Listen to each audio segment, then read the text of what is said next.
안녕하세요 여러분, 심장혈관흉부외과 류상환 교수입니다. 오늘은 여러분께서 꼭 알아두셔야 할 중요한 주제, 바로 대동맥 질환에 대해서 이야기해 보겠습니다. 고령화 사회에서 혈관 질환의 위험성이 높아지고 있는 요즘, 여러분의 혈관 건강은 잘 유지되고 있나요? 먼저 대동맥이 무엇인지 알아볼까요? 대동맥은 우리 몸의 가장 큰 동맥으로 심장에서 나오는 혈액을 온몸으로 공급하는 주요 통로입니다. 이를 우리나라의 경부고속도로에 비유할 수 있는데요. 서울에서 부산까지 이어지는 길처럼 대동맥도 머리에서 발끝까지 모든 기관에 피를 공급합니다. 대동맥에 발생하는 대표적인 질환에는 대동맥류와 대동맥 박리가 있습니다. 대동맥류는 동맥이 부풀어지는 질환이고, 대동맥 박리는 대동맥이 찢어지는 질환입니다. 쉽게 말해 대동맥류는 풍선이 부풀어 올라 터지기 직전의 상황, 대동맥 박리는 그 풍선이 터지는 상황이라고 생각하면 됩니다. 대동맥류는 터지기 직전까지도 증상이 거의 없기 때문에 조기 발견이 쉽지 않습니다. 하지만 대동맥류의 위치에 따라 커지면 주변 장기나 구조물을 압박하여 이유 없이 가슴이나 등이 답답하거나 소화가 안 되기도 하고, 드물게 성대신경을 눌러 갑자기 쉰 목소리가 지속되는 경우도 있습니다. 대동맥 박리는 대동맥을 형성하는 세계층 중에서 가장 안쪽 벽이 찢어져 피가 다른 경로로 새어나가는 것을 말합니다.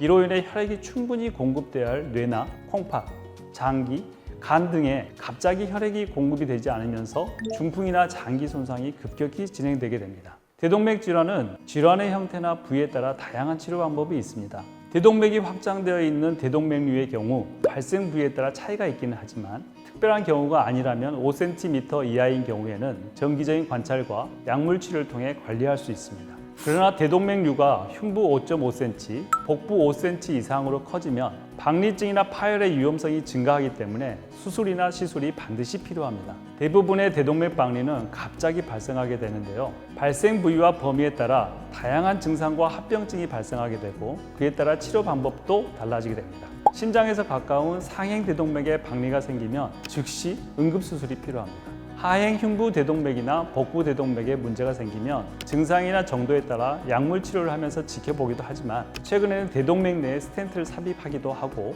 파열의 위험성이 높은 경우에는 즉시 수술해야 하는 경우도 있습니다.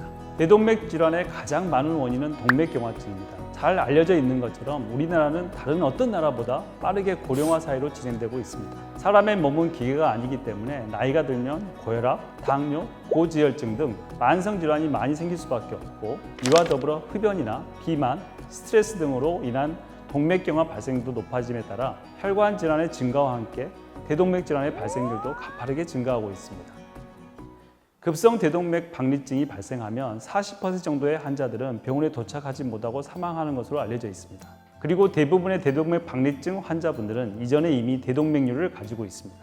대동맥 박리증의 수술 위험도는 부위에 따라 차이가 있긴 하지만 대동맥류 단계의 수술 위험도에 비해 5배 내지 10배 정도 더 위험합니다. 결국 대동맥류 단계에서 조기에 발견해서 치료하는 것이 대동맥 질환에 있어서는 가장 좋은 치료법이자 예방법입니다. 특별한 증상이 없더라도 고혈압, 당뇨, 고지혈증과 같은 만성질환이 있는 65세 이상의 성인이나 담배를 피시거나 피웠던 적이 있는 50세 이상의 성인들은 반드시 혈관 상태를 정기적으로 확인하시는 것이 중요합니다.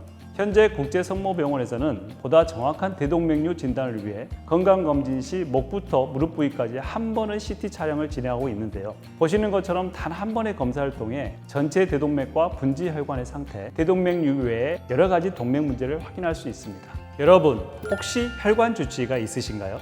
대동맥 박리증뿐만 아니라 중풍, 뇌출혈, 심근경색, 협심증 등은 모두 혈관 질환입니다. 중풍이나 심근경색을 앓고 병원을 다니시는 환자분들이나 가족분들은 대부분 알았던 질환에만 집중하고 치료하는 경우가 많습니다. 하지만 혈관 질환은 전신 질환이기 때문에 중풍을 겪은 환자분이 심근경색이 진행될 위험성이 더 높고, 당연히 대동맥 질환도 진행될 가능성이 더 높습니다. 동맥경화증에 의한 혈관 질환은 계속 진행하는 전신 질환입니다. 여러분의 혈관 주치를 통해 정기적인 검진과 개인 맞춤형 관리만이 대동맥 질환뿐만 아니라 심장이나 뇌혈관 질환에 의한 치명적인 합병증을 예방하여 건강하고 행복한 100세 시대를 만들 수 있습니다. 오늘은 대동맥 질환에 대해서 알아보았는데요. 건강은 지킬 수 있을 때 지켜야 합니다. 오늘 내용을 통해 여러분도 혈관 주치의 중요성을 느끼셨으면 좋겠습니다. 더 궁금한 점이 있으면 댓글로 남겨주시고 다음 시간에도 유익한 정보로 찾아뵙겠습니다. 감사합니다.